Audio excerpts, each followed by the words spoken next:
ये हमने एक ऐसी किट बनाई है जो अलग अलग साउंड पैटर्न जनरेट करेगा based on the intensity of light.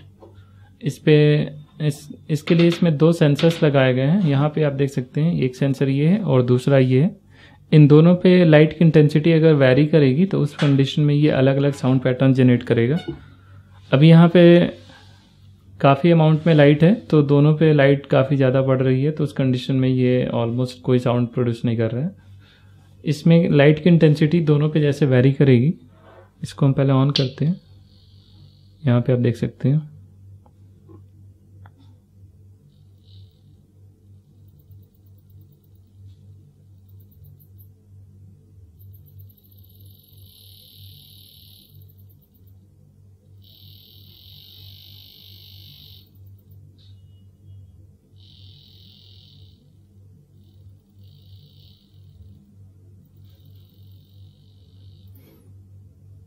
इस तरह से अलग अलग पैटर्न के इसमें से साउंड वेरिएशन प्रोड्यूस होंगे।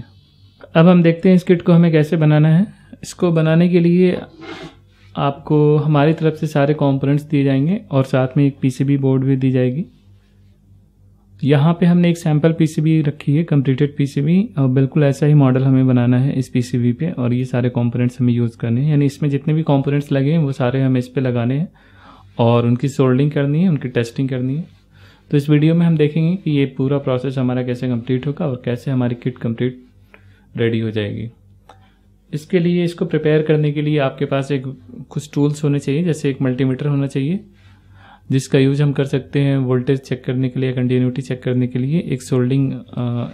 एक अलाइनर होना चाहिए और एक कटर होना चाहिए वायर कट करने के लिए, और साथ में एक सोल्डिंग आयरन और सोल्डिंग वायर भी होना चाहिए जो सोल्डिंग करने के लिए यूज्ड होगी। तो इसमें देखते हैं सबसे पहले कंपोनेंट्स को कैसे हमें माउंट करना है और उनकी क्या फंक्शनैलिटीज़ हैं। तो ये पीसीबी बोर्ड है हमारा जिस पे कंपोनेंट्स हमें माउंट करने हैं। तो ये सिंगल लेयर पीसीबी है, यानी इधर हमारे ट्रैक्स हैं और इधर सारे कंपोनेंट्स हमें लगाने हैं। थ्रू होल टेक्निक से सारे कंपोनेंट लेंगे, यानी सारे कंपोनेंट्स जितने भी ड्रिल पॉइंट्स हैं उन्हीं पे लगाने हैं हमें। सबसे पहले पावर सप्लाई के लिए हमें एक जैक लगाना है, पावर जैक, जिस पे पावर सप्लाई इनपुट हम देंगे, यानी यहाँ से आपको पावर सप्लाई कनेक्ट करनी है।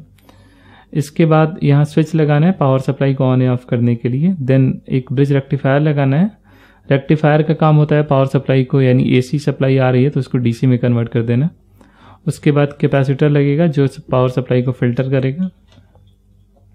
देन एक रेगुलेटर आईसी लगेगी 7805 जो पावर सप्लाई को 5 वोल्ट में रेगुलेट करेगी, यानी यहाँ आउटपुट में हमें 5 वोल्ट मिलेगा। इसको लगाने के 2 ऑप्शन है, या तो आप डायरेक्टली लगा लें या फिर इसके ऊपर बज स्ट्रिप लगा के देन इसके ऊपर हम 7805 आईसी माउंट करके सोल्डिंग कर सकते हैं उसकी। तो ये यूनिट हमारी पूरी पावर सप्लाई यूनिट है। और पावर सप्लाई को इंडिकेट करने के लिए, यानी जैसे आप पावर सप्लाई ऑन करेंगी ये एलईडी ग्लो करेगी, यानी ये पावर सप्लाई एलईडी है जो पावर सप्लाई को इंडिकेट कर रही है। तो यहाँ पे एक एलईडी हमें लगानी है। एलईडी को लगाते समय इसके डायरेक्शन को हम ध्यान में रखेंगे। इसका जो बड़ा वाला लेगा पॉजिटिव है वो ऊपर की तरफ रहेगा, छोटा वाला नीचे रहेगा, यानी एनोड ऊपर और कैथोड नीचे। ये हमने लगा लिया। इसके साथ सीरीज में एक रेजिस्टेंस हमें लगाना है 1 किलो ओम का, जो एलईडी के प्रोटेक्शन के लिए यूज्ड होगा। देन यहाँ पे हमें एक 2 पिन कनेक्टर लगाना है। 2 पिन कनेक्टर आप किसी डायरेक्शन में लगा सकते हैं, क्योंकि यहाँ से हमें एक स्पीकर जोड़ना है। स्पीकर में कोई पोलैरिटी नहीं होती है, तो इसको कैसे भी हम लगा के इस स्पीकर के थ्रू कनेक्ट कर सकते हैं। यानी इस जैक पे हमें 2 पिन कनेक्टर लगा लेना है और जिससे ये स्पीकर हमारा कनेक्ट हो जाएगा। इसके अलावा यहाँ पे एक एलडीआर लगा हुआ है, इसी तरह से सेम 2 पिन कनेक्टर यहाँ लगा के, तो ये एलडीआर भी यहाँ हमें लगाना है। और यहाँ पे आप देख सकते हैं एक 2 पिन कनेक्टर है जिसके साथ एक 10 किलो ओम का रेजिस्टेंस लगा हुआ है। तो ये 2 पॉइंट्स आप एलडीआर में किसी भी डायरेक्शन में सोल्डर कर सकते हैं, क्योंकि ये डायरेक्शनल ही होता है। तो यहाँ पे फिर से आप कनेक्टर किसी भी डायरेक्शन में लगा सकते हैं। सेम प्रोसेस हमारा इस एलडीआर के लिए भी अप्लाइड होगा। इसमें भी हम किसी डायरेक्शन में इस एलडीआर को लगा सकते हैं। ये 555 ये आईसी हमारी है, 8 पिन की आईसी। और इस आईसी को लगाते समय आप डायरेक्शन को ध्यान में रखेंगे कि इसका जो बेस है, क्योंकि आईसी लगाने से पहले उसका हम बेस लगा लेते हैं, इससे प्रोटेक्टेड रहता है हमारी आईसी प्रोटेक्ट होती है, वो डैमेज नहीं होती है सोल्डिंग के टाइम पे। और इन केस अगर वो डैमेज हो भी जाती है इन फ्यूचर तो उसको हम रिप्लेस कर सकते हैं नई आईसी से। तो इसको हमने लगा लिया। इस बेस को सही डायरेक्शन में लगाने, यानी इसकी जो नॉच है बेस का आप देख सकते हैं वो इस तरफ होना चाहिए। देन यहाँ कैपेसिटर लगाना है। कैपेसिटर को हम किसी डायरेक्शन में लगा सकते हैं, जैसे नेगेटिव पॉजिटिव, सॉरी इसका नेगेटिव पॉजिटिव हमें ये पैटर्न फिक्स है, तो इस कैपेसिटर में आप देख सकते हैं नेगेटिव ऊपर की तरफ, यानी जो स्ट्रिप बनी है वो ऊपर है, वो ऊपर की तरफ ही रहेगी।